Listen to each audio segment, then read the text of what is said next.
ఏం చేస్తున్నావు అమ్మా?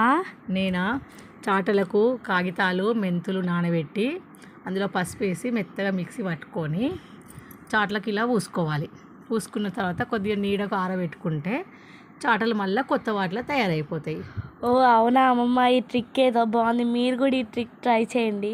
మళ్ళీ అమ్మమ్మ అక్కడ హోల్స్ ఉన్నాయి కదా, అవి ఎట్లా? హోల్స్ ఉన్న దగ్గర కొంచెం పూసినాక తర్వాత అదంతా రుద్దిన తర్వాత పేపర్ కట్ చేసి పేపర్ అతుకు పెట్టి మళ్ళీ దానిపై నుంచి మళ్ళీ కొంచెం అది రాసేస్తే అది గట్టిగా అట్నే అతుక్కుంటుంది. గమ్ము పెట్టిన దానిలాగా అతుక్కుంటుంది.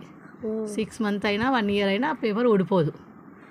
అప్పుడు ఆ హోలు కవర్ అయిపోతుంది. నువ్వు గ్రేట్ అమ్మమ్మ. నేను గ్రేట్ అని కాదమ్మా, ఎప్పటి నుంచో ఇదే పద్ధతిలో చాటలు ఇలా తయారు చేసుకుంటారు. కాకపోతే హోలు పడ్డాయి అని పాడేయకుండా ఈ పద్ధతి చేసుకుంటే మనకు 1 year 2 years మంచిగా పనిచేస్తాయి.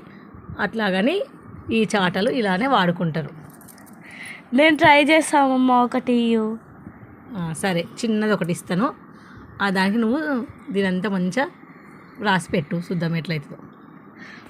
ఓకే అమ్మమ్మ.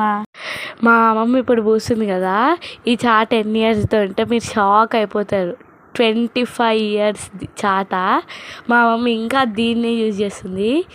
మీరు కూడా ఇలాంటివి ఏం పడేయకుండా మీరు కూడా ఇలా యూజ్ చేసుకోండి. చాలా యూస్ఫుల్ అయితే, మనీ కూడా సేవ్ అవుతాయి. ఇప్పుడు నేను కూడా ట్రై చేస్తాను. చూడమమ్మ, ఇట్లనేనా?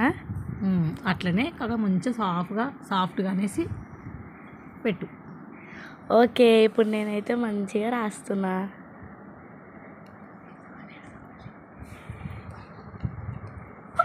అన్నీ ఫైనల్గా ఎట్లున్నాయో చూద్దాం. వెయిట్ చేయండి.